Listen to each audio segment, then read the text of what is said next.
ನಮಸ್ಕಾರ. ಸ್ಪಂದನ ವಾಹಿನಿಯ ವೀಕ್ಷಕರೆಲ್ಲರಿಗೂ ಕವಿ ಸಮಯ ಕಾರ್ಯಕ್ರಮಕ್ಕೆ ಆತ್ಮೀಯ ಸ್ವಾಗತ. ಇಂದು ನಮ್ಮೊಂದಿಗಿದ್ದಾರೆ ಅಶ್ವಿನಿ ಕುಲಾಲ್ ಕಡ್ತಲ ಇವರನ್ನು ಕಾರ್ಯಕ್ರಮಕ್ಕೆ ಆತ್ಮೀಯವಾಗಿ ಸ್ವಾಗತಿಸುತ್ತೇನೆ. ನಮಸ್ಕಾರ. ಮನದ ಭಾವಗಳ ಪದಗಳಲ್ಲಿ ಕಟ್ಟಿ ಜಗದ ಡೊಂಕುಗಳನ್ನು ಹೆಣೆದು ಕುಟ್ಟಿ ಓದುಗರ ಎದೆಗಿಳಿಸೋ ಕವಿ ಆಂತರ್ಯ ತೆರೆದಿಡುವ ವಿಸ್ಮಯ ಈ ಕವಿ ಸಮಯ. ನಾನು ಅನಿತಾ ಸಿಕ್ವೇರ.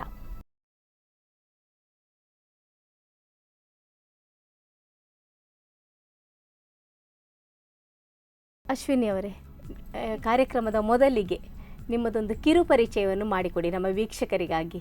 ಅಂದರೆ ನಿಮ್ಮ ಹುಟ್ಟೂರು, ಕಲಿತಿರುವಂತಹ ಶಾಲಾ ಕಾಲೇಜುಗಳ ಬಗ್ಗೆ, ನಿಮ್ಮ ಕುಟುಂಬದ ಬಗ್ಗೆ ಒಂದು ಸ್ವಲ್ಪ ಮಾಹಿತಿ. ಸರಿ ಮೇಡಮ್. ಮೊದಲು ನನ್ನ ಆರಾಧ್ಯ ದೈವವನ್ನು ಸ್ಮರಿಸುತ್ತಾ, ನನ್ನ ಹೆಸರು ಅಶ್ವಿನಿ ಕುಲಾಲ್ ಕಡ್ತಲ ಅಂತ. ನನ್ನ ತಂದೆ ಆನಂದ, ತಾಯಿ ಬೇಬಿ, ಮತ್ತು ನನ್ನ ತಮ್ಮ ಪದ್ಮನಾಭ ಅಂತ. ನನ್ನ ಹಸ್ಬೆಂಡ್ ಹೆಸರು ಸುಧಾಕರ್ ಅಂತ. ನನ್ನ ಒಬ್ಬಳೆ ಸುಪುತ್ರಿ ಅನ್ಶಿಕಾ ಕುಲಾಲ್ ಕಡ್ತಲ. ಇದಿಷ್ಟು. ಮತ್ತು ಹೇಳೋದಾದರೆ ನನ್ನ ಇನ್ನೊಬ್ಬರು ಮಹತ್ವಪೂರ್ಣವಾದ ವ್ಯಕ್ತಿ ಅಂದರೆ ನಮ್ಮ ತಾತನವರು, ಅಜ್ಜ ಅವರು, ನನ್ನ ತಾಯಿಯ ತಂದೆ. ನನ್ನನ್ನು ಚಿಕ್ಕಂದಿನಿಂದ ಅವರೇ ನೋಡ್ಕೊಂಡಿದ್ದು. ಅವರಿಗಿಲ್ಲ, ಅವರ ಆಶೀರ್ವಾದ ನನ್ನ ಜೊತೆ ಇದೆ ಅಂತ ಹೇಳ್ಕೊಂಡು ಕಾರ್ಯಕ್ರಮದ ಮೊದಲಿಗೆ ಅವರನ್ನು ಸ್ಮರಿಸ್ತಾ ಇದ್ದೇನೆ. ಹೌದು. ಮತ್ತೆ ನೀವು ಕಲಿತಿರುವಂತಹ ಶಾಲಾ ಕಾಲೇಜುಗಳ ಬಗ್ಗೆ? ನಾನು ಪ್ರಾಥಮಿಕ ಶಾಲೆಯನ್ನು ಇಲ್ಲೇ ಮುಲ್ಕಾಡು ಸರ್ಕಾರಿ ಪ್ರಾಥಮಿಕ ಶಾಲೆ ಮುಲ್ಕಾಡಿನಲ್ಲಿ 1ನೇಯಿಂದ 3ನೇ ತನಕ ಪೂರ್ಣಗೊಳಿಸಿರುತ್ತೇನೆ. ನಂತರ ನನ್ನ ತಂದೆ ತಾಯಿ ಯಾವಾಗ ಮಹಾರಾಷ್ಟ್ರದ ಪುಣೆಯಲ್ಲಿದ್ದರು, ಹಾಗಾಗಿ ನಾನು 4ನೇಯಿಂದ 7ನೇ ತನಕ ಡಾಕ್ಟರ್ ಶಾಮರಾವ್ ಕಲ್ಮಡಿ ಅಂತ ಸ್ಕೂಲ್, ಅದು ಕೂಡ ಕನ್ನಡ ಮೀಡಿಯಮೇ, ಅಲ್ಲೇ ಕಲ್ತಿರೋದು. ನಂತರ ಊರಿಗೆ ಬಂದಾಗ ಅಜ್ಜನನ್ನು ನೋಡಿ ಬಿಟ್ಟು ಹೋಗಲಿಕ್ಕೆ ಮನಸ್ಸಾಗದೆ ಮತ್ತೆ ಪುನಃ ಊರಲ್ಲೇ 8ರಿಂದ 10ನೇ ತನಕ ಸರ್ಕಾರಿ ಕಾಲೇಜು ಕುಕ್ಕುಜೆಯಲ್ಲಿ ಮಾಡಿರುತ್ತೇನೆ. ನಂತರದ ಶಿಕ್ಷಣ ಬಂದು ಇಲ್ಲಿ ಉಡುಪಿ ಬಾಲಕಿಯರ ಪದವಿ ಪೂರ್ವ ಕಾಲೇಜಿನಲ್ಲಿ ವಿಜ್ಞಾನ ವಿಭಾಗ ತಗೊಂಡು PUCಯನ್ನು ಮುಗಿಸಿರುತ್ತೇನೆ. ನಂತರ ನನಗೆ ಮದುವೆ ಆಯಿತು. ಅದರ ನಂತರ ನಾನು KMCಯಲ್ಲಿ ಲ್ಯಾಬ್ ಟೆಕ್ನಿಷಿಯನ್ ಕೋರ್ಸನ್ನು ಮಾಡಿ ಈಗ ಅಲ್ಲೇ ಹುದ್ದೆ ನಿರ್ವಹಿಸ್ತಿದ್ದೆ. ಮಗಳು ಎಷ್ಟು ದೊಡ್ಡವಳು? ಮಗಳು ಈಗ 4 ವರ್ಷ. 4 ವರ್ಷ. LKG. ಈ ಬರೆಯುವಂತಹ ಆಸಕ್ತಿ ನಿಮ್ಮಲ್ಲಿ ಎಂದಿನಿಂದ ಶುರು ಆಯಿತು? ಆಕ್ಚುಲಿ ಹೇಳುವುದಾದ್ರೆ ಹೈಸ್ಕೂಲಲ್ಲಿ ನೋಟಿಸ್ ಬೋರ್ಡ್ ಅಂತ ಇರುತ್ತೆ ನೋಡಿ, ಅದರಲ್ಲಿ ಒಂದು ನಮ್ಮ ಹೆಸರು ಇರಬೇಕು ಅಂತ ಒಂದು ಸಣ್ಣ ಪುಟ್ಟ ಬರ್ದದನ್ನು ನಾನು ಹಾಕ್ತಿದ್ದೆ. ಅಲ್ಲಿ ನನಗೆ ಹೆಲ್ಪ್ ಮಾಡ್ತಿದ್ದದ್ದು ಪ್ರದೀಪ್ ಸರ್ ಅಂತ, ಅವ್ರಿಗೆ ಕೊಡ್ತಿದ್ದೆ. ಅವ್ರು ನೋಟಿಸ್ ಬೋರ್ಡ್ ಅಲ್ಲಿ ಹಾಕ್ತಾ ಇದ್ರು ಹೈಸ್ಕೂಲಲ್ಲಿ ಇದ್ದಾಗಿಂದ ನಿಮ್ಗೆ ಬರೆಯುವಂತಹ ಹವ್ಯಾಸ ಬಂತು. ಪ್ರೇರೇಪಿಸಿದವರು ಮೊದಲು ಬರೀರಿ, ಈ ತರ ಬರೀರಿ ಅಂತ ಹೇಳಿ ಎಲ್ಲ ಹೇಳಿ ಕೊಡ್ತಾರಲ್ವಾ, ಅದು? ಹಾಗೆ ಅಂತ ಏನಿಲ್ಲ, ಪುಸ್ತಕ ಓದ್ತಾ ಇದ್ದೆ. ಓದುದ್ರಲ್ಲಿ ಆಸಕ್ತಿ ಇತ್ತು ತುಂಬಾ. ಇವರು ಚಿಕ್ಕಮ್ಮ ಕಾದಂಬರಿ ಪುಸ್ತಕನೆಲ್ಲ ಓದ್ತಾ ಇದ್ರು. ಅವಾಗ ಅದನ್ನು ಓದಿ ಅದರಲ್ಲಿದ್ದ ಸಣ್ಣ ಪುಟ್ಟ ನೋಡಿ ನಾನು ಕೂಡ ಬರೀತಾ ಇದ್ದೆ. ಅಂದ್ರೆ ಮತ್ತೆ ನೋಟಿಸ್ ಬೋರ್ಡ್ ಅಲ್ಲಿ ನಮ್ಮ ಹೆಸರು ಬಂದ್ರೆ ಏನೋ ಒಂದು ಖುಷಿ ಆಗ್ತಿತ್ತು. ಮೊದಲೆಲ್ಲ ಸಾಂಸ್ಕೃತಿಕ ಇದ್ರಲ್ಲೆಲ್ಲ ಮುಂದೆ ಇರ್ತಿದ್ದೆ ನಾನು. ಹಾಗೆ ಎಲ್ಲದ್ರಲ್ಲಿ ಆಸಕ್ತಿ ಇತ್ತು, ಭಾಷಣ ಎಲ್ಲ ಏನ್ ಮಾಡ್ಬೇಕು ಅನ್ನುವಂಥದ್ದೆಲ್ಲ ಆ ರೀತಿ ಇತ್ತು. ಅಂದ್ರೆ ಬರವಣಿಗೆ ಮೂಲಕ ನಿಮ್ಗೂ ಬರಿಬೇಕು, ಅಲ್ಲ ಓದಿನ ಮೂಲಕ ನಿಮ್ಗೂ ಬರಿಬೇಕು ಅಂತ ಅನಿಸಿದ್ದು? ಹೌದು. ಓದ್ತಾ ಇದ್ರಿ ಚಿಕ್ಕ ವಯಸ್ಸಿನಲ್ಲೇ ನೀವು? ಓದ್ತಾ ಇದ್ದೆ. ಕಥೆ ಪುಸ್ತಕ ಎಲ್ಲ ಜಾಸ್ತಿ, ಅವಾಗೆಲ್ಲ ತುಷಾರ ಎಲ್ಲ ಬರ್ತಿತ್ತು, ಅದ್ರಲ್ಲಿ ತುಂಬಾ ಓದ್ತಾ ಇದ್ದೆ. ಮತ್ತೆ ಸಣ್ಣ ಪುಟ್ಟ ಬರ್ದು ಅಜ್ಜನವ್ರ ಹತ್ರ ತೋರಿಸ್ತಾ ಇದ್ದೆ. ಅವರ ಖುಷಿ ಅದೇ ನನ್ಗೆ ಖುಷಿ, ತುಂಬಾ ಖುಷಿ. ಅದರ ನಂತರ PUC ವಿಜ್ಞಾನ ತಗೊಂಡ ನಂತರ ಬರವಣಿಗೆ ಅಲ್ಲೇ ಓದುದೇ ಜಾಸ್ತಿ ಆಯ್ತು, ಬರವಣಿಗೆ ಅಲ್ಲೇ ನಿಲ್ಸಿದೆ. ಮತ್ತೆ ಲ್ಯಾಬ್ ಟೆಕ್ನಿಷಿಯನ್ ಆಗುವಾಗನು ಏನು ಬರೀತಾ ಇರ್ಲಿಲ್ಲ. ಬರಿಬೇಕಂತ ಇರ್ತಿತ್ತು ಮನಸ್ಸಲ್ಲಿ, ಸಮಯ ಇರ್ತಿರ್ಲಿಲ್ಲ. ಹೌದು. ಈ ಮೊದಲು ಬರ್ದಿದ್ದು ಏನದು? ಕವನ ಬರ್ದ್ರ, ಕತೆ ಬರ್ದ್ರ? ಅದು ಬರೀ 4 ಗೆರೆ ಬರುತ್ತಲ್ಲ, ಆ ರೀತಿ ಹನಿಗವನ ಅಂತವೆಲ್ಲ. ಅದಕ್ಕೆಲ್ಲ ಆ ರೀತಿ ಹೆಸರು ಇಡ್ಲಿಕ್ಕೆ ಆಗುದಿಲ್ಲ, ಅಂದ್ರೆ ಬರಿತಾ ಇದ್ದೆ. ಅದೇನಾದ್ರೂ ಮೊದಲ ಇದು ಹೇಗ್ ಬರ್ದ್ರು ಸಹ ಅಲ್ಲಿಂದನೇ ಅಲ್ವಾ ಪ್ರೇರಣೆ. ಅದು ಯಾವ ಕವಿಗಳಿಗೆ ಒಪ್ಪುವುದಿಲ್ಲ, ಅಯ್ಯೋ ಅದು ಅಂತ ಹೇಳಿ ನಾಚಿಕೆ ಆಗುತ್ತೆ, ಏನು ಅಂತದ್ ಬರ್ದಿಲ್ಲ ಅಂತ. ಆದ್ರೂ ಸಹ ಪ್ರೇರಣೆ ಸ್ಫೂರ್ತಿ ಅಲ್ಲಿಗೆ ಅಲ್ವಾ. ಆ ಮೊದಲು ಬರ್ದಾಗ ನಿಮ್ಗೆ ಏನನ್ಸು? ಮೊದಲೊಂದು ಬರ್ದಾಗ ನಿಮ್ಗೆ ಅದೊಂಥರ ಖುಷಿ ಆಗುತ್ತಲ್ಲ, ನಾವು ಬರಿತೀವಿ, ನನ್ಗೂ ಬರೆಯಕ್ ಬರುತ್ತೆ ಅಂತ ಹೇಳಿ. ಬರುತ್ತೆ. ಮತ್ತೊಂದು ಅವಾಗ ಎಂತಂದ್ರೆ ಪ್ರಾಸಬದ್ಧವಾಗಿ ಲಾಸ್ಟ್ ಅಲ್ಲಿ ಹೀಗೆ ಬರಿಬೇಕು, ಹೀಗೆ ಅದೇ ರೀತಿ ಅದಕ್ಕೋಸ್ಕರ ಬೇರೆ ಬೇರೆ ಶಬ್ದಗಳನ್ನು ಹುಡುಕೋದು, ಆ ರೀತಿ ಎಲ್ಲ ಅದು ಬರೀತಾರೆ. ಪ್ರಾಸಬದ್ಧವಾಗಿ ಬಂದ ಖುಷಿ ಆಗುತ್ತೆ ಕೇಳಲಿಕ್ಕೆ. ನಾವು ಏನೋ ಬರ್ದೀವಿ ಅಂತ ಹೇಳಿ ಆಗುತ್ತೆ. ಚಿಕ್ಕ ಮಕ್ಕಳಿಗೆ ಮೊದ್ಲು ಸುರುಸುರಿಗೆ ಹಾಗೆ ಅಲ್ವಾ, ಅದೇ ಮುಖ್ಯ ಅನ್ಸುತ್ತೆ. ಹೌದು. ಅದನ್ನು ನೀವು ನಿಮ್ಮ ತಾತ ಅವರಿಗೆ ತೋರಿಸ್ತೇನೆ ಸ್ಟಾರ್ಟಿಂಗ್. ಮತ್ತೆ 10th ಬರುವಾಗ ಅವರು ನಿಧನರಾದ್ರು. ಮತ್ತೆ 10th ಅಲ್ಲ, ಆವಾಗ ಅಷ್ಟು ಬರೀತಿದ್ದೆ, ಆ ನೋಟಿಸ್ ಬೋರ್ಡ್ ಅಲ್ಲಿ ಇರ್ಬೇಕು ಅಂತ ಹೇಳಿ ಬರೀತಾ ಅದೇ ಒಂದು ಉದ್ದೇಶ. ಮತ್ತೆ ನಾನು ಇಲ್ಲಿ ಜಾಬ್ ಸೇರಿದ್ದೆ KMC ಅಲ್ಲಿ ಲ್ಯಾಬ್ ಟೆಕ್ನಿಷಿಯನ್ ಆಗಿ. ಆವಾಗ ಅಲ್ಲಿ ನನಗೆ ಅಲ್ಲಿದ್ದು ತಾಂತ್ರಿಕ ಮೇಲ್ವಿಚಾರಕರಾದ ಶ್ರೀ ವಿಶ್ವೇಶ್ ಸರ್ ಅಂತ, ಅವರು ನನಗೆ ನಾನು ಬರಿತೇನೆ ಅಂತ ನನ್ನ ಆಸಕ್ತಿ ಅವರನ್ನು ಗುರುತಿಸಿ ಅಲ್ಲಿಂದ ನನಗೆ ಪ್ರೇರೇಪಿಸಿತ್ತು, ಬರೆಯುವಂತೆ ಅವರು ಪ್ರೇರೇಪಿಸಿದ್ರು. ನಂತರ ಬರೀಲಿಕ್ಕೆ ಶುರು ಮಾಡಿದ್ರಿ ಅಂದ್ರೆ ಮದುವೆ ನಂತರನಾ ಅಥವಾ ಮದುವೆ ನಂತರ ಬರೀಲಿಕ್ಕೆ ಶುರು ಮಾಡಿದ್ರಿ? ಮತ್ತೆ ಏನನ್ನು ಬರೀಲಿಕ್ಕೆ ಶುರು ಮಾಡಿದ್ರಿ? ಮೊದಲಾದ್ರೆ ಅದೇ ಚುಟುಕು ಏನೋ ಗೊತ್ತಿಲ್ಲ ಪ್ರಾಸ ಅಂತ ಇರ್ತಿತ್ತು. ನಂತರ ಸ್ವಲ್ಪ ಒಳಗೊಳಗೆ ಅಂದ್ರೆ ಬರೆಯದಿದ್ರು ಸಹ ಒಳಗಿನಿಂದ ಒಂದ್ ರೀತಿಯ ಬೆಳವಣಿಗೆ ಆಗ್ತಾ ಇರ್ತಿತ್ತು ಅಲ್ಲ, ಇದೇ ರೀತಿ ಬರೀಬೇಕು. ಏನೇನ್ ಬರೆದ್ರಿ? ಆವಾಗ ಎಂತಂದ್ರೆ ನಮ್ಮದು ನಾನು ವರ್ಕ್ ಮಾಡೋದು ರಕ್ತನಿಧಿ ಕೇಂದ್ರದಲ್ಲಿ. ಅಲ್ಲಿ ಪ್ರೋಗ್ರಾಮ್ ಆಗ್ತಿತ್ತು. June 14 world blood donors day celebration ಮಾಡ್ತಾ ಇದ್ರು. ಆ ದಿವಸಕ್ಕೆ ಏನಾದ್ರು ಬರೀರಿ ಅಂತ ಸರ್ ಪ್ರೇರೇಪಿಸಿದ್ರು. ಅದಕ್ಕೆ ಒಂದು ರಕ್ತದಾನಿ ಯಾದೆನ ಅನ್ನೋ ಕವನ ಬರೆದೆ. ಅದನ್ನ ಅಲ್ಲಿ ವಾಚಿಸಿದ್ದೆ ಕೂಡ. ಅದು ಮೊದಲ ಬರ್ದಿದ ಅಂದ್ರೆ ಮದುವೆ ನಂತರ ಕೆಲಸ ಸೇರಿದ್ರೆ ಮೊದಲ ಕವನ ಅದು ರಕ್ತದ ಬಗ್ಗೆ ಬರ್ದಿರುವಂತದ್ದು. ಅಂದ್ರೆ ಅಲ್ಲಿ ಡೊನೇಷನ್ ಎಲ್ಲ ಮಾಡ್ತಾರಲ್ಲ, ಬ್ಲಡ್ ಡೊನೇಷನ್, ಅದನ್ನು ನೋಡಿ ಅವ್ರ ಬಗ್ಗೆ ಒಂದು ಕವನ ಬರೆದಿದ್ದೆ. ಅದನ್ನು ಅಲ್ಲಿ ವಾಚಿಸ್ಲಿಕ್ಕೆ ಅವಕಾಶ ಕೊಟ್ಟಿದ್ರು. ಅಲ್ಲಿ ನನಗೆ ತುಂಬಾ ಒಳ್ಳೆ ರೀತಿ ಖುಷಿ ಆಯ್ತು. ಅಲ್ಲಿಂದಲೇ ತುಂಬಾ ಸ್ಫೂರ್ತಿ ಸಿಕ್ಕಿತ್ತು ಅಂತ ಹೇಳಿಬೇಕಲ್ಲ.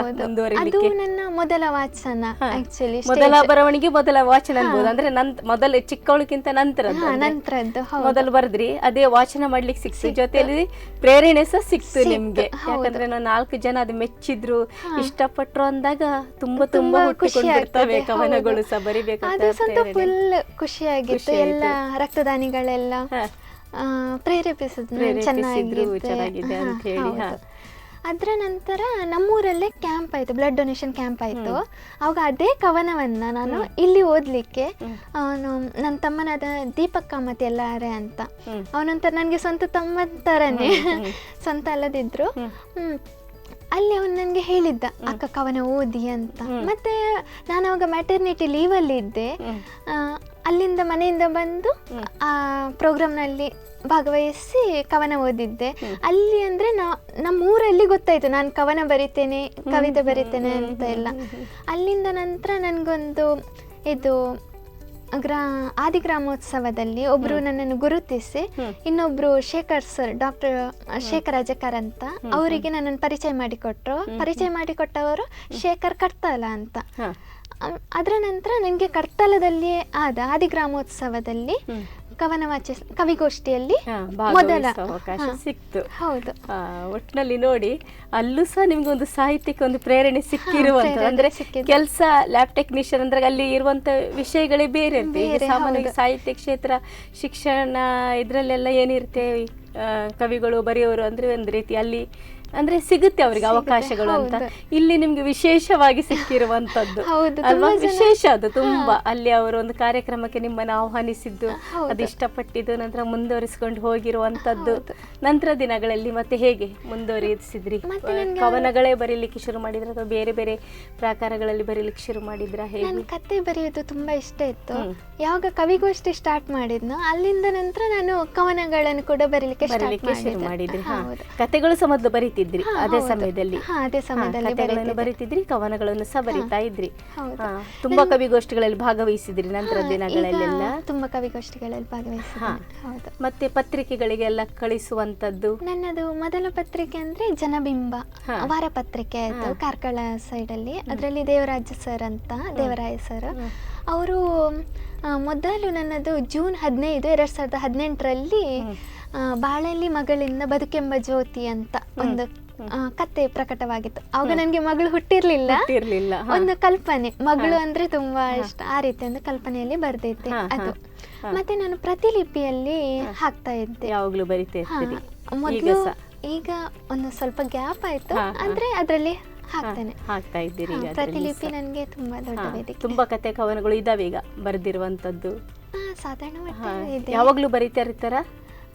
ಇಲ್ಲ, ಹೆಚ್ಚಾಗಿ ಅದೇ ಎಲ್ಲಿ time is- ಸ್ಫೂರ್ತಿ ಸಿಗುತ್ತೆ, ಹಾ, ಎಲ್ಲಿ ಅಲ್ಲಿ. ಮನಸ್ಸು, ಎಲ್ಲೆಲ್ಲ ಹೌದು. ಒಂದೊಂದು 10 ನಿಮಿಷ ಫ್ರೀ ಇದ್ರು ಏನಾದ್ರೂ ಸಿಕ್ಕಿತ್ತು ಅಂದ್ರೆ ಬರೀಬಹುದು ಅಂತ ಬರೀತೇನೆ. ಅದು ಯುವರ್ ಕಾಟ್ ಅಂತ ಆ್ಯಪ್ ಹೌದು ಉಂಟಲ್ಲ, ಹೌದು. ಅದ್ರಲ್ಲಿ ಪಟ್ಟೆ ಈಗ ಬಸ್ಸಲ್ಲೆಲ್ಲ ಬರುವಾಗ ಒಂದು 10 ಹಾ. ಅದ್ರಲ್ಲಿ 4 ಲೈನ್ ಬರೆದ್ರು 4 ಲೈನ್ ಬರೆದ್ರು ಸಹ ಸಿಗ್ತದೆ. ಹಾ, ಅದೊಂಥರ ಪಟ್ಟ ಪ್ರೇರಣೆ ಆಗ್ತಿದೆ. ಪ್ರೇರಣೆ, ಅದ್ರಲ್ಲಿ ಒಂದು ಹೌದು. ವಿಷಯ ಕೊಡ್ತಾರೆ ಬರೆಯುವಂತದ್ದು. ಹೌದು. ಹೌದು. ಅದ್ರಲ್ಲಿ ಹಾ. ಮತ್ತೆ ಇದರಲ್ಲಿ ಪ್ರತಿಲಿಪಿಯಲ್ಲಿ ನನಗೆ ಇದು ತಿಂಗಳಲ್ಲಿ ಒಂದೊಂದ್ಸಲ ಇದು ಸ್ಪರ್ಧೆ ಮಾಡ್ತಾರೆ ಹೌದು, ನೋಡಿ. ಹೌದು. ಅದರಲ್ಲಿ ಪ್ರೇಮಾನುರಾಗ ಸ್ಪರ್ಧೆಯಲ್ಲಿ ಹಾ. ಜನ ಮೆಚ್ಚಿದ 20ರಲ್ಲಿ ನಂದು ಸೆಕೆಂಡ್ ಬಂದಿತ್ತು. ನಿಮ್ಮದೊಂದು ಹೆಸರು ಬಂದಿತ್ತು. ಹಾ, ಹೌದು. ಹೌದು. ಅದು ತುಂಬಾ ಖುಷಿಯಾದಂತ ಹಾ. ವಿಚಾರ. ಹಾಗೆ ಮತ್ತೆ ಇದರಲ್ಲಿ ವಾಟ್ಸಪ್ ಅಲ್ಲೆಲ್ಲ ಕೆಲವೊಂದು ಕಾರ್ಯಕ್ರಮಗಳು ನಡೀತಾ ಇತ್ತು, ಅದರಲ್ಲೆಲ್ಲ ಭಾಗವಹಿಸ್ತಿದ್ರ? ಅಂತರ್ಜಾಲ ಆಧಾರಿತ ಕಾರ್ಯಕ್ರಮಗಳು ಅಂತ ತುಂಬಾ ಈ ಕೊರೋನಾ ಸಮಯದಲ್ಲಂತೂ ಹೌದು. ತುಂಬಾ ಇದ್ವು. ಹೌದು. ಯಾಕಂದ್ರೆ ಎಷ್ಟೋ ಜನ ಅದರಿಂದಲೇ ಬರೀಲಿಕ್ಕೆ ಶುರು ಮಾಡಿದ್ರು, ಪ್ರೇರಣೆ ಆಗಿ. ನೀವಿದ್ರ ಅಂತ ಗ್ರೂಪ್ನಲ್ಲೆಲ್ಲ ಬರೆಯುವಂಥದ್ದು, ಸ್ಪರ್ಧೆಯಲ್ಲಿ ಭಾಗವಹಿಸುವಂಥದ್ದು. ಒಂದು ಸ್ಪರ್ಧೆಯಲ್ಲಿ ಭಾಗವಹಿಸಿದ್ದೆ. ಹಾಗೆ ಅದು ಹನಿಗವನ ಇತ್ತು. ಅದರಲ್ಲಿ 2 ಹನಿಗವನ ಓದಿದ್ದೆ. ಅದು ಕೂಡ ಖುಷಿಯಾಗಿತ್ತು ನನಗೆ. ಅಲ್ಲಿಂದ ನನಗೆ ಶರಣ್ಯ ಬೆಳುವಾಯಿ, ಚೈತ್ರ ಕಬ್ಬಿನಾಲೆ ಇವರೆಲ್ಲರೂ ನನಗೆ ಪರಿಚಯ ಆದ್ರು ಅದ್ರ ಮುಖಾಂತರ. ಹೌದು. ಕವಿಗೋಷ್ಠಿಯಲ್ಲಿ ಹೋದ ಹಾಗೆ ಒಬ್ಬೊಬ್ರು ಪರಿಚಯ ಆಗ್ತಾ ಇದ್ದಾರೆ. ಹೌದು. ಈಗ ನಿಮ್ಗೆ ಯಾರೀಗ ಪ್ರೋತ್ಸಾಹ ಕೊಡ್ತಿರುವಂತ ಹೆಚ್ಚಾಗಿ? ನನಗೆ ಶರಣ್ಯ ಬೆಳುವಾಯಿ ನನ್ನ ಆಪ್ತ ಸ್ನೇಹಿತೆ ಕೂಡ ಹೌದು. ಅವರು ಮತ್ತೆ ಡಾಕ್ಟರ್ ಶೇಖರ್ ಸರ್, ಅಜಕ್ಕರ್. ಮತ್ತೆ ಕುಟುಂಬದವರಿಂದ, ಮನೆಯವರಿಂದ ಅವರದ್ದು ಇದೆ. ಯಾಕಂತ ಹೇಳಿದ್ರೆ ನೀವು ಕೆಲ್ಸಕ್ಕೂ ಹೋಗ್ತಿದ್ದೀರಿ, ಚಿಕ್ಕ ಮಗು ಇದೆ, ಅದ್ರ ಮಧ್ಯೆ ಬರೆಯುವುದು, ಜೊತೆಲಿ ಮನೆ ಕೆಲಸನೇ ಇರುತ್ತೆ. ಇಷ್ಟೆಲ್ಲ ಮಾಡ್ತೀರಂದ್ರೆ ಯಾರಾದ್ರೂ ಒಂದ್ ಸ್ವಲ್ಪ ಸಪೋರ್ಟ್ ಮಾಡಿದ್ರೆ, ಪ್ರೋತ್ಸಾಹ ಮಾಡಿದ್ರೆ ಮಾತ್ರ ಆಗ್ತದೆ ಅಂತ ಹೇಳಿ ಹೇಳ್ಬೋದು.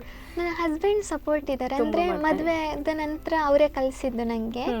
ಮತ್ತೆ ಬರವಣಿಗೆಯಲ್ಲೂ ಕೂಡ ಸಪೋರ್ಟ್ ಮಾಡ್ತಿದ್ದಾರೆ. ಮಾಡ್ತಾ ಇದ್ದಾರೆ. ಓದುವ ಆಸಕ್ತಿ ಹೇಗಿದೆ? ಓದ್ತೇನೆ ಅಂತ ಹೇಳಿದ್ರೆ ಯಾವಾಗ ಚಿಕ್ಕವರಿದ್ದಾಗ? ಈಗ ಅಂದ್ರೆ ಕಡತಲ ಗ್ರಾಮದಲ್ಲಿ ಒಂದು ಗ್ರಂಥಾಲಯ ಉಂಟು, ಅಲ್ಲಿಂದ ಪುಸ್ತಕ ತಗೊಂಡು ಓದ್ತೇನೆ. ಆದ್ರೆ ಅದು ಸ್ವಲ್ಪ ಕಡಿಮೆ. ಅದಕ್ಕಿಂತ ಜಾಸ್ತಿಯಾಗಿ ನಾನು ಇದು ಪ್ರತಿಲಿಪಿ ಓದ್ತೇನೆ. ಪ್ರತಿಲಿಪಿಯಲ್ಲಿ ಕಥೆಗಳು ಬರುತ್ತೆ. ಮತ್ತೆ ಬಸ್ಸಲ್ಲೆಲ್ಲ ಹೋಗುವಾಗ ಪಾಕೆಟ್ FM ಅಂತ ಒಂದು ಬರುತ್ತಲ್ಲ, ಅದ್ರಲ್ಲಿ ನಿನ್ನಿಂದಲೇ ಸ್ಟೋರಿ ನಂಗೆ ತುಂಬಾ ಇಷ್ಟ. ದಿನ ಕೇಳ್ತಾ ಇರ್ತೇನೆ. ಅಂದ್ರೆ ನಾನು ಕರ್ತಲದಿಂದ ಮಣಿಪಾಲಕ್ಕೆ 1 hour ಜರ್ನಿ ಆಗುತ್ತೆ ಬಸ್ಸಲ್ಲಿ. ಆ ಹೊತ್ತಲ್ಲಿ ಇಯರ್ಫೋನ್ ಹಾಕೊಂಡು ಕೇಳ್ಕೊಂಡು ಬರ್ತಾ ಇರ್ತೀರಿ. ಹೌದು. ಮತ್ತೆ ಈಗ ಬರೆದಿರುವಂತಹ ಕತೆ ಕವನಗಳು ತುಂಬಾ ಇದಾವೆ. ಅದೇನಾದ್ರೂ ಪುಸ್ತಕ ರೂಪದಲ್ಲಿ ಹೊರ ತರಬೇಕನ್ನುವಂತ ಏನಾದ್ರೂ ಆಸಕ್ತಿ? ಇತ್ತೀಚೆಗೆ ತುಂಬಾ ಆಸೆ ಉಂಟು ಮಾಡಬೇಕು ಅಂತ. ಹಾಗಾಗಿ ಆದ್ರೆ ಬರುವ ವರ್ಷ ಮಾಡುವ ಸಿದ್ಧತೆಯಲ್ಲಿದ್ದೇನೆ. ಹೌದಾ? ಹೌದು. ಕವಿ ಸಮಯ ಮುಂದುವರಿಯುತ್ತೆ ಪುಟ್ಟದೊಂದು ಬ್ರೇಕ್ನ ನಂತರ.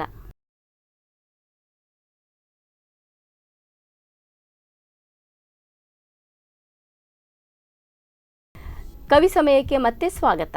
ಅಶ್ವಿನಿ ಅವರೇ, ಎಷ್ಟೊಂದು ಕವಿತೆಗಳನ್ನು ಬರ್ತಿದ್ದೀರಿ ಅಂತ ಹೇಳಿದ್ರಿ. ನಮ್ಮ ವೀಕ್ಷಕರು ಕಾಯ್ತಾ ಇದ್ದಾರೆ ನಿಮ್ಮ ಕವಿತೆಗಳನ್ನು ಕೇಳಲಿಕ್ಕೆ. ಒಂದೆರಡು ಮೂರು ಕವಿತೆಗಳು ನಮ್ಮ ವೀಕ್ಷಕರಿಗಾಗಿ. ಖಂಡಿತ. ನಾನು ಮೊದಲನೇದಾಗಿ ನಮ್ಮೂರು ಕಡ್ತಾಲದ ಬಗ್ಗೆ ಬರ್ತಿದ್ದೀನಿ. ನಮ್ಮೂರು ಕಡ್ತಾಲ ಗ್ರಾಮ, ಇಲ್ಲಿಯವರೆಗೆ ಇದೆ ಆನಂದಧಾಮ. ಕಾರ್ಣಿಕದ ಶ್ರೀ ದುರ್ಗಾ ಪರಮೇಶ್ವರಿ ಸಾನ್ನಿಧ್ಯ, ವಾರ್ಷಿಕದ ಜಾತ್ರೋತ್ಸವವೇ ಇಲ್ಲಿನ ವೈವಿಧ್ಯ. ನಮ್ಮೂರ ಭಜನಾ ಮಂಡಳಿ, ಭಕ್ತಿ ಸ್ವರೂಪದಲ್ಲಿ ಇವರದೇ ಹಾವಳಿ. ನಮ್ಮ ಗ್ರಾಮದ ಶಾಲೆ ಕಟ್ಟಿಕೊಟ್ಟಿದೆ ಎಲ್ಲರ ಬದುಕಲ್ಲೊಂದು ನೆಲೆ. ಹಲವಾರು ಸಾಧಕರ ಹುಟ್ಟೂರು, ಅಂತಾರಾಷ್ಟ್ರೀಯ ಮಟ್ಟದಲ್ಲಿ ರಾರಾಜಿಸುವರು. ಮಕ್ಕಳ ಆಟಕ್ಕಾಗಿ ಇರುವುದು ಬಾಲವನ, ಅವರ ಸಂತೋಷದಲ್ಲಿ ಅರಳುವುದು ಹೆತ್ತವರ ಮನ. ಇರುವುದೊಂದು ದುರ್ಗಾಂಬ ಆಸ್ಪತ್ರೆ, ಇಲ್ಲಿ ಎಲ್ಲ ಕಾಯಿಲೆಗಳಿಗೆ ಇರುವುದು ಮಾತ್ರೆ. ಪ್ರತಿಭಾನ್ವಿತ ನಮ್ಮಿ ವೈದ್ಯರು, ಇವರನ್ನು ಪಡೆದ ನಾವೇ ಧನ್ಯರು. ಪ್ರತಿ ವರ್ಷ ನಡೆಸುವರು ರಕ್ತದಾನ ಶಿಬಿರ, ಇದರಿಂದ ಉಳಿದಿದೆ ಜೀವ ಹಲವರ.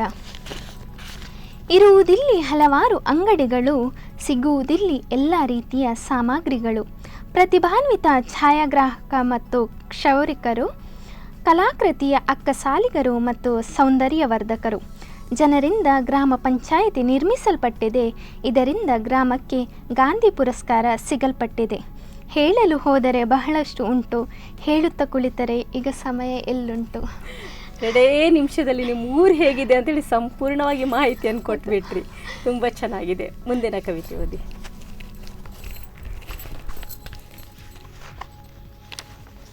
ಇದು ಒಂದು ಪ್ರೇಮ ಕವಿತೆ, ಮನಗೆದ್ದವನು ಅಂತ. ಮೊದಲ ನೋಟದಲ್ಲಿ ಹೃದಯ ಕದ್ದವನೆಂದು ನಾ ಹೇಳಲಾರೆ, ಪ್ರತಿ ನೋಟದಲ್ಲೂ ಮನಸೆಳೆದು ನಾ ನಿನ್ನವನೆಂದು ಹೇಳು ಆ ಕಣ್ಗಳನ್ನು ಮರೆಯಲಾರೆ. ಅದೆಷ್ಟು ಬಾರಿ ನಿನ್ನ ಕಂಡರೂ ಮತ್ತೆ ಮತ್ತೆ ನಿನ್ನ ಕಾಣೋ ಹಂಬಲ, ಅದೆಷ್ಟು ಬಾರಿ ನೀ ನನಗಿಷ್ಟ ಅಂದರೂ ಪದೇ ಪದೇ ಅದನ್ನೇ ಜಪ ಮಾಡುವೆ ಪ್ರತಿ ಸಲ. ನಿನ್ನ ಈ ತುಂಬು ಪ್ರೀತಿಯೊಳು ನಾ ಕಳೆದು ಹೋಗಿರುವೆ ಸಂಪೂರ್ಣ, ನನ್ನ ಈ ಪುಟ್ಟ ಜೀವನದೊಳು ನೀನಿಲ್ಲದೆ ನಾನು ಆಗಲಾರೆ ಪರಿಪೂರ್ಣ. ಅನುಬಂಧದಿ ಮೂಡಿರೋ ಪ್ರೇಮ ಲೋಕದೆಡೆಗೆ, ಲವಲವಿಕೆಯ ನಮ್ಮಿ ಪಯಣ ಜೊತೆ ಜೊತೆಗೆ, ಅನುರಾಗವೇ ತುಂಬಿರೋ ನಮ್ಮಿ ಜಗದೊಳಗೆ, ಬತ್ತಲಾಗದಂತಹ ಒಲವಿರಲಿ ಪರಸ್ಪರರ ಮನದೊಳಗೆ. ಅಮೃತಧಾರೆಯ ಶುಭ ಗಳಿಗೆಯಲ್ಲಿ ಕಿರುಬೆರಳ ಸಮ್ಮಿಲನದಲ್ಲಿ, ಲಕ್ಷಣವಾಗಿ ಅಂದು ಬಿಡು ಎರಡಕ್ಷರದಲ್ಲಿ, ಅಶ್ವಿನಿ ನೀನೆಂದು ನನ್ನವಳು, ನೀನೆಂದು ನನ್ನವಳು, ನೀನೆಂದು ನನ್ನವಳು. ಇದು ಅವರಿಗೋಸ್ಕರ ಬರ್ದಿರೋದು ಅನ್ಸುತ್ತಲ್ಲ, ಬರ್ತೋರ್ಸಿದ್ರ? ಏನಂದ್ರು? ಮೆಚ್ಚುಗೆ ವ್ಯಕ್ತಪಡಿಸಿದರೆ ಖುಷಿ ಆಯ್ತು. ಚೆನ್ನಾಗಿದೆ ಕವಿತೆ. ಕವನದ ಶೀರ್ಷಿಕೆ ರಕ್ತದಾನಿಯಾದೆನ.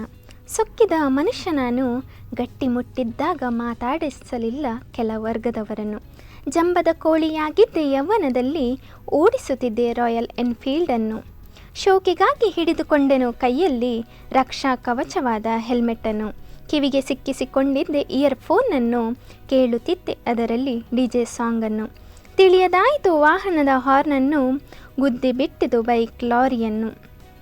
ಕಲ್ಲೊಂದು ಬಡಿಯಿತು ತಲೆಯನ್ನು, ನಾ ಹುಡುಕಿದೆ ನನ್ನವರನ್ನು. ತೊಯ್ದೋಯ್ತು ರಸ್ತೆಯು ರಕ್ತದಲ್ಲಿ, ಜನಸಂದಣಿ ಸೇರಿತು ನಿಮಿಷದಲ್ಲಿ. ಪ್ರಜ್ಞೆ ತಪ್ಪಿ ಬಿದ್ದಿದ್ದ ನನ್ನನ್ನು ಸ್ಪರ್ಶಿಸಿದವರಾರೆಂದು ತಿಳಿಯದಾದೆನು. ಪ್ರಜ್ಞೆ ಬಂದಾಗ ನಾ ಆಸ್ಪತ್ರೆಯಲ್ಲಿದ್ದೆನು, ಸುತ್ತ ತಿರುಗಿ ನೋಡಿದೆ ನನ್ನನ್ನು ಕರೆತಂದವರಾರೆಂದು. ತಲೆಬಾಗಿ ಒಬ್ಬ ಕೇಳಿದ ಹೇಗಿರುವಿರೆಂದು, ತಲೆ ಅಲ್ಲಾಡಿಸಿದೆ ಆರಾಮವೆಂದು. ನೂರಾರು ಪ್ರಶ್ನೆಗಳು ತಿರುಗಿದವು ನನ್ನಲ್ಲಿಂದು, ಆ ವ್ಯಕ್ತಿ ಯಾರೆಂದು, ನಾ ಎಲ್ಲಿರುವೆನೆಂದು. ನನಗೇನಾಯ್ತೆಂದು ನಾ ಕೇಳಿದೆ ವೈದ್ಯರನ್ನು, ಸ್ವಲ್ಪ ತಡವಾಗಿದ್ದಲ್ಲಿ ನೀ ತ್ಯಜಿಸುತ್ತಿದ್ದೆ ಇಹಲೋಕವನ್ನು. ಈ ವ್ಯಕ್ತಿ ಕರೆತಂದರು ನಿನ್ನನ್ನು, ಮಾಡಿದರು ನಿನಗಾಗಿ ರಕ್ತದಾನವನ್ನು. ಅಸಹ್ಯವಾಗಿ ನೋಡುತ್ತಿದ್ದ ಕೆಳವರ್ಗದವರನ್ನು ಇಂದು ಬಿಗಿದಪ್ಪಿ ಹೇಳಿದೆ ಧನ್ಯವಾದವೆಂದು. ಇಳಿಸಿಕೊಂಡೆ ನನ್ನಲ್ಲಿದ್ದ ಕೊಬ್ಬನ್ನು, ಪರಿವರ್ತಿಸಿಕೊಂಡೆ ನನ್ನನ್ನೇ ನಾನೆಂದು. ಎಲ್ಲರೊಂದಿಗೆ ಬೆರೆತು ಇತರರಿಗೆ ಮಾಡಿದೆ ಸಹಾಯವನ್ನು, ಗೌರವಿಸಿದೆ ಪ್ರತಿಯೊಬ್ಬರನ್ನು. ವರ್ಷಕ್ಕೆ 4 ಬಾರಿ ಮಾಡಿದೆ ರಕ್ತದಾನವನ್ನು, ಉಳಿಸಿದೆ ಹಲವಾರು ಜೀವವನ್ನು. ನಾ ಮಾಡುವೆ ಬದುಕಿನ ಪೂರ್ತಿ ರಕ್ತದಾನವ, ಸತ್ತ ಮೇಲೆ ಮಾಡುವೆ ನೇತ್ರದಾನ ಮತ್ತು ಅಂಗದಾನವ, ಇದರಲ್ಲಿಯೇ ನಾ ಕಾಣುವೆ ಸಮಾಧಾನವ. ಜನಜಾಗೃತಿ ಮೂಡಿಸುವಂತ ಕವಿತೆ ತುಂಬಾ ಚೆನ್ನಾಗಿದೆ. ಇದೇ ನಾನು ನೀವು ಮೊದಲು ಓದಿದಂತ ಹೇಳಿದ್ದು. ತುಂಬಾ ಚೆನ್ನಾಗಿದೆ ಈ ಕವಿತೆ, ಚೆನ್ನಾಗಿದ್ದಾವೆ 3 ಕವಿತೆಗಳು ತುಂಬಾ ಚೆನ್ನಾಗಿದ್ವು ಅಶ್ವಿನಿ ಅವರೇ. ಹಾಗೆ ಇಷ್ಟೆಲ್ಲ ಬರೀತಿದ್ರಲ್ಲ, ಮತ್ತೆ ಪರಿಚಯನೂ ಆಗಿದ್ರಿ. ಹಾಗೆ ಕೆಲವೊಂದು ಸನ್ಮಾನಗಳು ಗೌರವಗಳು ಅವೆಲ್ಲ ನಿಮಗೆ ಸಿಕ್ಕಿರ್ತವೆ, ಅದ್ರ ಬಗ್ಗೆ ಒಂದು ಸ್ವಲ್ಪ ಹೇಳಿ. ಪ್ರಶಸ್ತಿಗಳು? ಪ್ರಶಸ್ತಿಗಳು ಬಂದಿದೆ ನನಗೆ. ಬೆಳದಿಂಗಳ ಸಾಹಿತ್ಯ ಸಮ್ಮೇಳನದಿಂದ ಯುವ ಸಿರಿ ಗೌರವ ಒಂದು ಯುವ ಸಿರಿ ಗೌರವ 2021ರಲ್ಲಿ ಸಿಕ್ಕಿದ್ದು. ಮತ್ತು ಆಮಂತ್ರಣ ಗ್ರೂಪ್ನಿಂದ ನನಗೆ ಕಲಾ ಆರಾಧನೆ 2022ರಲ್ಲಿ ಸಿಕ್ಕಿದೆ, ಪ್ರಶಸ್ತಿ ಸಿಕ್ಕಿದೆ. ಹೌದು. ಈ ಸಾಹಿತ್ಯ ಕ್ಷೇತ್ರ ಬಿಟ್ಟು ಬೇರೆ ಯಾವುದರಲ್ಲಿ ಆಸಕ್ತಿ ಇದೆ ನಿಮಗೆ? ಸಂಗೀತ. ಸಂಗೀತ ಅದಕ್ಕೆ ನಿಮ್ಮ ಸ್ವರಸ ಸಂಗೀತ ಆಗಿ ಇದೆ ಮಾತಾಡುವಾಗ ಸಹ ಸಂಗೀತದಲ್ಲಿ ಹಾಡ್ತಿರ್ತೀರಿ ಕಾರ್ಯಕ್ರಮದಲ್ಲಿ ಎಲ್ಲ? ಕಾರ್ಯಕ್ರಮ ಒಂದ್ಸಲ ನಮ್ಮ ಊರಲ್ಲೇ ಹಾಡಿದ್ದು, ಅದನ್ನ ಬಿಟ್ರೆ ಹೀಗೆ ಕೆಲಸ ಮಾಡುವಾಗ ಹಾಡ್ತಾ ಇದ್ದೀರಿ, ಕಲ್ತಿದ್ದೀರಿ ಸಂಗೀತ? ಕಲಿರ್ಲಿಲ್ಲ, ಹಾಗೆ ಹಾಡ್ಕೊಂಡು ಹೋಗ್ತಿದ್ದೀರಿ. ಆಸಕ್ತಿ ಇದೆ. ಮತ್ತೆ ನನ್ನ ಸ್ನೇಹಿತರು ತುಂಬ ಸಪೋರ್ಟ್ ಮಾಡ್ತಾರೆ ನನಗೆ. ಮುಖ್ಯವಾಗಿ ಆತ್ಮೀಯ ಸ್ನೇಹಿತರಾದಂಥ ಅನಿಲ್ ಆಗಿರ್ಬೋದು, ಅಥವಾ ಕೀರ್ತಿ, ಸುಕನ್ಯಾ, ದಿವ್ಯಾ ಮತ್ತೆ ಹರಿನಾಕ್ಷಿ, ಇವರೆಲ್ಲ ನನಗೆ ತುಂಬಾ ಸಪೋರ್ಟ್ ಮಾಡ್ತಾರೆ. ಯಾವುದರಲ್ಲಿ? ಸಂಗೀತನ ಸಾಹಿತ್ಯನ? ಎರಡು ಜೀವನದಲ್ಲೂ ಹಾಗೆ ಎಲ್ಲದರಲ್ಲೂ ನಿಮಗೆ ಸಪೋರ್ಟ್ ಆಗಿದ್ದಾರೆ ಅವರು. ನಾನೊಂದು ವೇಳೆ ಹಾಸ್ಪಿಟಲಲ್ಲಿ ಅಡ್ಮಿಟ್ ಆಗಿದ್ದಾಗಲೂ ಹೊರಗಡೆ ಇವರು ಕೂಡ ಫ್ಯಾಮಿಲಿ ಜೊತೆ ಇದ್ದಾರೆ.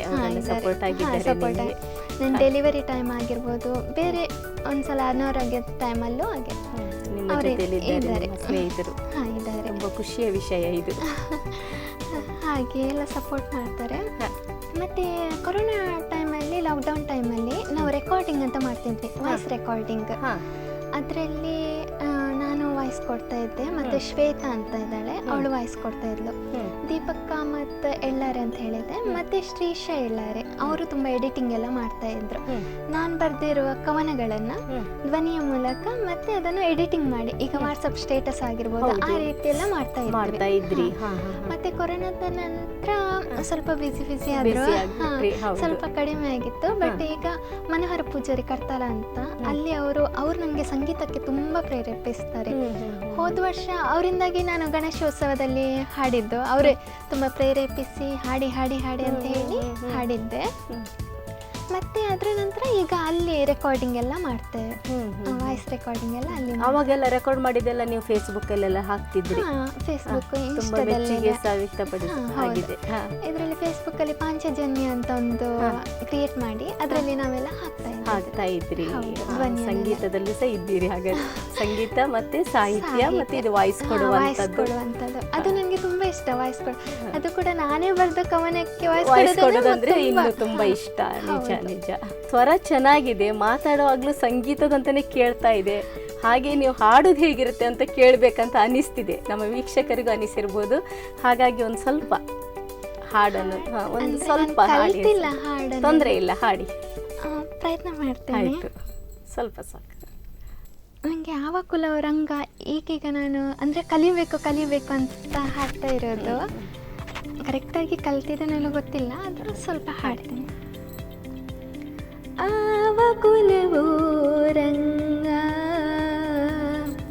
ಆವ ಕುಲವೋ ರಂಗ ಅರಿಯಲಾಗದು, ಆವ ಕುಲವೋ ರಂಗ ಅರಿಯಲಾಗದು, ಆವ ಕುಲವೆಂದರಿಯಲಾಗದು.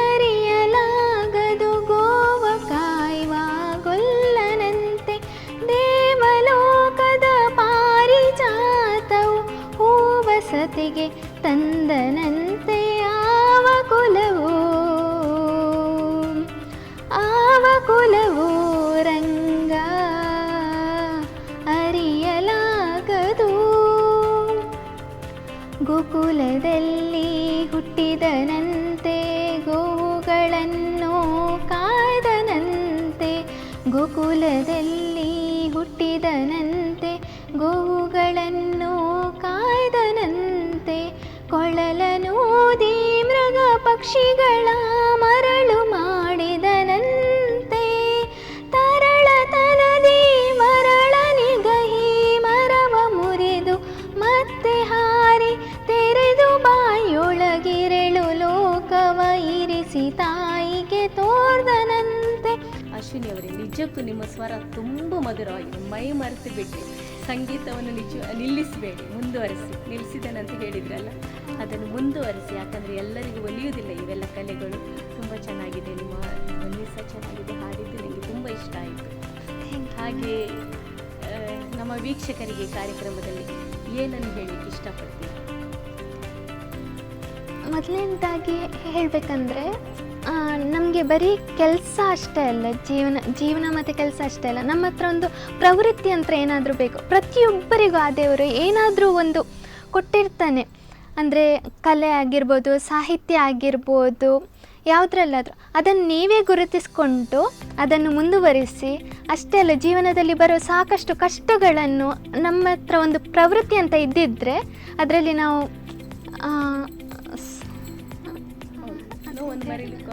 ನೋವನ್ನು ಮರಿಲಿಕ್ಕೆ ಆಗತ್ತೆ, ಖುಷಿ ಆಗಿರ್ಬೋದು, ಅಂದರೆ ಕಷ್ಟವನ್ನು ಮರೆಸುತ್ತೆ. ಅದೇ ಪ್ರತಿ ಕ್ಷಣವೂ ಸ್ಫೂರ್ತಿಯನ್ನು ತುಂಬುತ್ತೆ ಪ್ರವೃತ್ತಿ ಅನ್ನೋದು. ಯಾಕಂದ್ರೆ ಏನಾದ್ರೂ ಒಂದು ಇರ್ಲಿ, ಏನಾದ್ರೂ ಅದು ಅಡುಗೆ ಆಗಿರೋದು, ಮನೆ ಕ್ಲೀನ್ ಮಾಡಿರೋದು, ಮಾಡ್ಕೊಳ್ಳುವಂಥದ್ದು, ಒಂದು ಏನೋ ಒಂದು ಪೇಪರ್ನಿಂದ ಹೂ ತಯಾರಿಸಿದ್ರು ಸಹ ನಮ್ಗೆ ಖುಷಿ. ನಾವು ಮಾಡಿರುವಂಥದ್ದು ಹೊಲಿಗೆ, ಪ್ರತಿಯೊಬ್ಬರಲ್ಲಿ ಒಂದಲ್ಲ ಒಂದು ಪ್ರತಿಭೆ ಇದ್ದೇ ಇರುತ್ತೆ. ನೀವು ಹೇಳಿದ ಸಂದೇಶ ನನಗೆ ತುಂಬ ಇಷ್ಟ ಆಯಿತು. ಯಾಕಂತ ಹೇಳಿದರೆ ಏನೋ ನಮ್ಮದು ಯಾಂತ್ರಿಕವಾಗಿ ಮಾಡ್ಕೊಂಡು ಹೋಗಿದ ತಕ್ಷಣ ಖುಷಿ ಸಿಗೋದಿಲ್ಲ. ಮನುಷ್ಯನಿಗೆ ಯಾವಾಗಲೂ ಬೇಜಾರು ಕಾಡುತ್ತೆ, ಏನು ಅಂತೇಳಿ. ಏನೋ ಒಂದು ಮೆಹಂದಿ ಹಾಕಿದರೆ ಕೈ ಮೇಲೆ ಬಿಡಿಸುವಂಥದ್ದು, ಅದರಲ್ಲೂ ಖುಷಿ ಸಿಗುತ್ತೆ. ಹಾಡಿನಿಂದ ಅದು ಖುಷಿ ಸಿಗುತ್ತೆ. ಬರವಣಿಗೆ, ಎಲ್ಲರಲ್ಲೂ ಎಲ್ಲ ಕಲೆ ಇರೋದಿಲ್ಲ. ಯಾವುದು ಒಲಿದಿದೆ ಅದು ಮುಂದುವರಿಸ್ಕೊಂಡು ತುಂಬ ಚೆನ್ನಾಗಿರುವಂಥ ಸಂದೇಶ ಕೊಟ್ಟರೆ ಎಲ್ಲರಲ್ಲೂ ಒಂದು ಪ್ರತಿಭೆ ಇದ್ದೇ ಇರುತ್ತೆ. ನಿಜ ನಿಜ ನಿಜ. ಕೆಲವರು ಮನೆ ಜೋಡಿಸೋದು, ಅವರ ನೀಟಾಗಿಡೋದು. ಹೌದು, ಕೆಲವು ಸಲ ನೋಡಿ ಒಂದು ಕಡೆ ಸೆಟ್ ಮಾಡಿ ಇಡ್ತಾರೆ ಮನೆಯನ್ನ. ಅಲ್ಲ ನಿಜ, ಇವೆಲ್ಲ ಮನಸ್ಸಿಗೆ ಎಷ್ಟು ಖುಷಿ ಕೊಡುತ್ತೆ. ಪ್ರತಿದಿನ ಅಲ್ಲೇ ಇರೋದ್ಕಿಂತ ಸ್ವಲ್ಪ ಸಮಯ ನಂತರ ಇನ್ನೊಂದ್ ಕಡೆ ಬದಲಾಯಿಸಿ ಇಟ್ಟಾಗ ಆಗ ನಮ್ಗೆ ಜಾಗ ಕೂಡ, ಹೌದು, ಇಲ್ಲಿಟ್ರೆ ಎಷ್ಟು ಸಿಗುತ್ತೆ ಜಾಗ, ಅಲ್ಲಿ ನಾವು ಜೋಡಿಸಿಟ್ರೆ ಎಷ್ಟು ಸಿಗುತ್ತೆ. ನಿಜ. ಇವೆಲ್ಲ ಖುಷಿಯಾಗಿರುವಲಿಕ್ಕೆ ಬೇಕಾಗಿರುವಂತ ಕಲೆಗಳು ಅಂತ ಹೇಳ್ಬೋದು ಪ್ರತಿಯೊಂದು. ಅಂದ್ರೆ ಪ್ರತಿಯೊಬ್ಬರಿಗೂ ಅವರ ಕಷ್ಟಗಳಿರುತ್ತೆ, ಅದನ್ನು ಮರೆಸಲಿಕ್ಕೆ ನಮ್ಗೊಂದು ಕಷ್ಟಗಳು ಜಾಸ್ತಿ ಬರೋದು ತಲೆ ಖಾಲಿ ಇದ್ದಾಗ ಅಂತ ಅನ್ಸುತ್ತೆ. ತಲೆ ತುಂಬಾ ಬೇರೆ ಬೇರೆ ಏನು ವಿಷಯಗಳನ್ನು ನಾವು ಒಳ್ಳೊಳ್ಳೆ ವಿಷಯಗಳನ್ನು ತುಂಬಿಕೊಂಡಾಗ, ಒಳ್ಳೊಳ್ಳೆದೇನಾದ್ರೂ ಕಲ್ತಾಗ ಮಾಡಿದಾಗ ಈ ಕಷ್ಟಗಳು ಸ್ವಲ್ಪ ದೂರನೇ ಇರ್ತಾವ ಅನ್ಸುತ್ತೆ. ನಾನು ಇನ್ನೊಂದು ಹೇಳ್ಬೇಕಂದ್ರೆ, ನನಗೆ ಬೇಜಾರಾದಾಗ ನಾನು AK ಶೆಟ್ಟಿ ನಡೂರ್ ಅಂತ, ಅವರು ತುಂಬಾ ಮೋಟಿವೇಶನಲ್ ಸ್ಪೀಚಸ್ ಅವ್ರು ತುಂಬಾ ಕೇಳ್ತಾ ಇರ್ತೇನೆ. ಎಲ್ಲರಿಗೂ ಅದು ಬೇಕೇ ಬೇಕು. ಎಷ್ಟೇ ದುಡಿಲಿ ಎಷ್ಟೇ ಇರಲಿ, ಎಲ್ರಿಗೂ ಇದಕ್ಕಿದ್ದ ಹಾಗೆ ಬೇಸರ ಬರುತ್ತೆ. ಈ ಪುಟ್ಟ ಮಕ್ಕಳಿಗೂ ಸಮಸ್ಯೆ ಅಂತ ಹೇಳ್ತಾರೆ, ಕೆಲವು ಸಲ ಮೂಡ್ ಆಫ್ ಆಗಿ ಕೂತಿರ್ತಾರೆ. ಹಾಗಾಗಿ ನಮ್ಮನ್ನೇ ನಾವು ಪ್ರೇರೇಪಣೆ ಪಡೀಲಿಕ್ಕೆ ನಾವು ಏನಾದರೂ ಒಂದು ಕಂಡುಕೊಳ್ಳೇಬೇಕಾಗುತ್ತೆ ದಾರಿ. ಇನ್ಯಾರ ಬಗ್ಗೆ ಆದರೂ ಅಂದರೆ ನಿಮಗೆ ಪ್ರೋತ್ಸಾಹಿಸಿದ ವ್ಯಕ್ತಿಗಳು, ಕೆಲವು ಸಲ ಮರ್ತು ಹೋಗೋದುಂಟು ಇಂಥ ಕಾರ್ಯಕ್ರಮದಲ್ಲಿ, ಅಂಥ ಯಾರಾದರೂ ವ್ಯಕ್ತಿಗಳು ಅಂದರೆ ನಿಮಗೆ ಪ್ರೋತ್ಸಾಹಿಸುವಂತಹ ವ್ಯಕ್ತಿ, ಪ್ರೇರಣೆ ಆಗಿರುವಂಥ ವ್ಯಕ್ತಿ ಬಗ್ಗೆ ಧನ್ಯವಾದಗಳನ್ನೇನಾದರೂ ಹೇಳಲಿಕ್ಕಿದ್ರೆ ಈ ಕಾರ್ಯಕ್ರಮದಲ್ಲಿ ನೀವು ಹೇಳ್ಬೋದು. ಈಗ ಬ್ರದರ್ ಫ್ರಮ್ ಅನದರ್ ಮದರ್ ಅಂತ ಹೇಳ್ತಾರಲ್ಲ, ಹಾಗೆ ಒಬ್ಬರು ನನ್ನ ಅಣ್ಣ ಅಂತಲೇ ಹೇಳ್ತೇನೆ ಅವರನ್ನು. ಶ್ರೀ ರಾಘವೇಂದ್ರ ಆಚಾರ್ಯ ಆತ್ರಾಡಿ ಅವರು, ಮತ್ತೆ ಅವರ ವೈಫ್ ಸ್ಮಿತಾ, ಇಬ್ರು ಕೂಡ ನನಗೆ ತುಂಬ ಜೀವನದಲ್ಲಿ ಆಗಿರ್ಬೋದು, ಪ್ರೋತ್ಸಾಹ ಎಲ್ಲ ವಿಷಯದಲ್ಲೂ ನನ್ನನ್ನು ಪ್ರೋತ್ಸಾಹಿಸೋದು ಅವರೇ. ಮತ್ತೆ ಅವರಿಗೆ ನಾನು ಧನ್ಯವಾದ ಹೇಳಲಿಕ್ಕೆ ಇಷ್ಟಪಡ್ತೇನೆ. ಮತ್ತೆ ನನ್ನ ಕುಟುಂಬ, ನನ್ನ ತಮ್ಮ ತುಂಬ ಪ್ರೋತ್ಸಾಹ ಮಾಡ್ತಾನೆ, ಹಸ್ಬೆಂಡ್ ಆಗಿರ್ಬೋದು, ಎಲ್ರಿಗೂ ಧನ್ಯವಾದನ ಹೇಳಲಿಕ್ಕೆ ಇಷ್ಟಪಡ್ತೇನೆ. ಮತ್ತೆ ನನ್ನ ಸ್ನೇಹಿತರ ಬಳಗ, ಮತ್ತೆ ಒಬ್ರು ನಾನು ಏನು ಬರೆದ್ರು ಕೂಡ ಸ್ಟೇಟಸ್ ಹಾಕ್ತಾರೆ, ಲಕ್ಷ್ಮಿ ಅಕ್ಕ ಅಂತ. ಅವರು ಹಾಸ್ಟೆಲಲ್ಲಿ ನನಗೆ ಪರಿಚಯ ಆದದ್ದು. ಈಗಲೂ ಅಷ್ಟೇ, ಈಗ ಮದುವೆಯಾಗಿ ಮಕ್ಕಳಾದ್ರೂ ಕೂಡ ನನ್ನನ್ನು ತುಂಬಾ ಪ್ರೋತ್ಸಾಹಿಸ್ತಾರೆ. ಅಂದ್ರೆ ಕೆಲವೊಂದು ನಾನು ಬರೆಯೋದು ಪ್ರೇಮ ಕವಿತೆ ಆಗಿದ್ರೆ ಕೆಲವರೆಲ್ಲ ಹಾಕುದಿಲ್ಲ, ಅಂದ್ರೆ ಪ್ರೇಮ ಕವಿತೆ ಅಲ್ಲ ಬೇಡ ಯಾರು ಅಂತ ಕೇಳ್ತಾರೆ ಅಂತ. ಆದ್ರೆ ನಾನು ಪ್ರತಿ ಅಕ್ಷರವನ್ನು ಕೂಡ ಸ್ಟೇಟಸ್ ಹಾಕೋದು ಲಕ್ಷ್ಮಿ ಅಕ್ಕ. ಅವರಿಗೆಲ್ಲ ಈ ಸಮಯದಲ್ಲಿ ಧನ್ಯವಾದ ಹೇಳಲಿಕ್ಕೆ ಇಷ್ಟಪಡ್ತೇನೆ. ಸ್ಪರ್ಧಾತ್ಮಕ ಜಗದಲ್ಲಿ ಮುನ್ನಡೆಯಿರಿ ಅಂತ ಹೇಳಲಿಕ್ಕೆ ಇಷ್ಟಪಡ್ತೇನೆ.